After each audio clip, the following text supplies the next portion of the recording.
Welcome back to Comical Opinions. This is a review of one of our indie submissions, Big Bang Adventures number 24 from Big Bang Comics. In this issue, we get an adventure with the titular character Megaton, who winds up encountering a brand new villain to his rogues of villains, Agent Orange, and he gets a little help from the photographer slash superhero slash Peter Parker analog Shutterbug to take down Agent Orange and everything that he stands for, especially when he tries to take revenge, lethal revenge on Gordon Murdoch.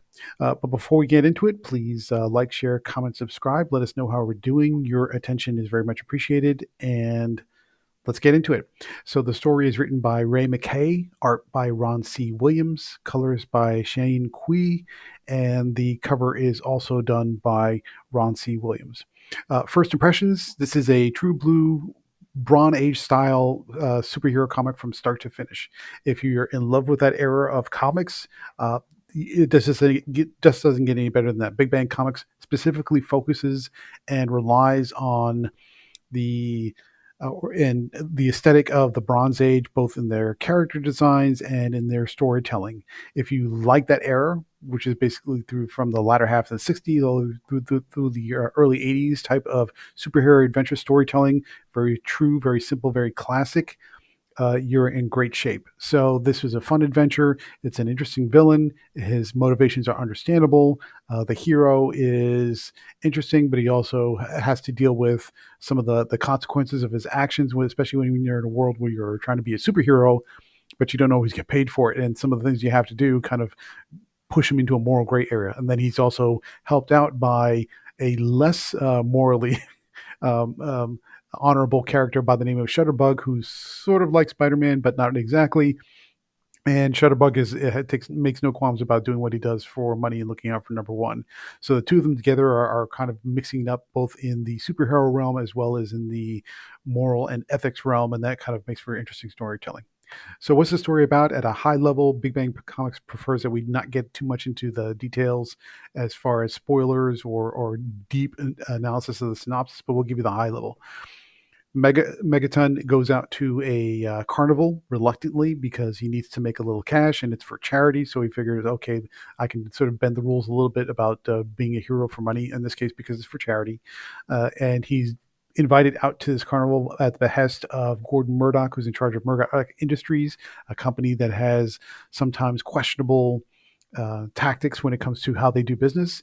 And while he's there, the carnival is attacked by a new villain named Agent Orange. And as his name would imply, he spews out these chemical blasts from his hands that do a lot of destructive damage.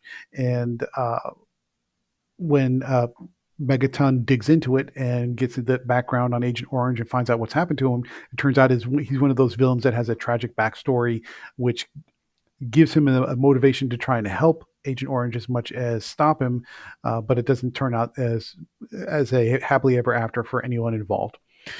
So, interesting fact about Big Bang Comics is they produce all their own comics. They publish them all to Indie Planet, and you can either do print on demand or you can do a digital version of their comics. And especially if you're very much in love with the Bronze Age style of storytelling and art, you're going to be in great shape with this company. And I'd highly recommend you pick up a lot of their comics because they do a lot of good stuff. So what do we like about Big Bang Adventures number 24? Uh, it's just a simple hero's journey from start to finish. You understand the moral dilemma that Megaton is undergoing because he needs money, but at the same time, being a hero isn't exactly a lucrative business if you don't charge people, which he doesn't want to do. So that puts him in a scenario where he doesn't want to be.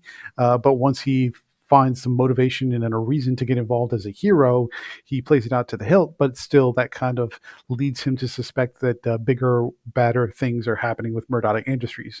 So you're giving the character a morally gray problem to deal with. He deals with it in the best way a hero can, and you're also laying the foundation for future storytelling, which is great. Shutterbug, on the other hand, makes no qualms about taking money or doing what's best for him, but his involvement, even though it helps Megaton in the short run, may be creating bigger problems in the long run because he, as a photographer and reporter, he exposes information that may be could create problems for the public and for Murdoch Industries. What didn't we like about the issue? Really not that much. I think the art was great. The story was great. The character work is excellent. And if you just want a simple, straightforward superhero tale, you just really can't do any better than this. Quick word about the art. Ron C. Williams is just fantastic at capturing the spirit of that style that fits in with, say, John Byrne or Kurt Swan or a lot of the artists who made their legends during the Bronze Age. The superhero characters look powerful. The action is fun and energetic and imaginative. And once you get to that resolution, then it's sort of puts a lot of drama into how the imagery is portrayed when Megaton basically has to walk away from the situation, but knowing that his troubles are far from over. So, final comments: is this a great comic? Yeah, I think it's one of the better ones that we usually get from indie submissions because it's in the superhero realm, which honestly, as indie submissions go, we don't get a lot of, and it's done well, which is fantastic. And it gives you a lot to look forward to as far as I want to know more about Megaton and I want to see some of his ventures going forward. Yeah, this gives you a lot to like and a lot to look forward to. So therefore, we're going to give Big Bang Adventures number 24. I'm going to give it a solid 9 out of 10. So we hope you enjoyed this review. But before you leave, please like, share, comment, subscribe to Comical Opinions. We're looking forward to doing more reviews for you almost on a weekly basis, even daily. We can get it up there, so every little bit helps. This is Gabe Hernandez signing off.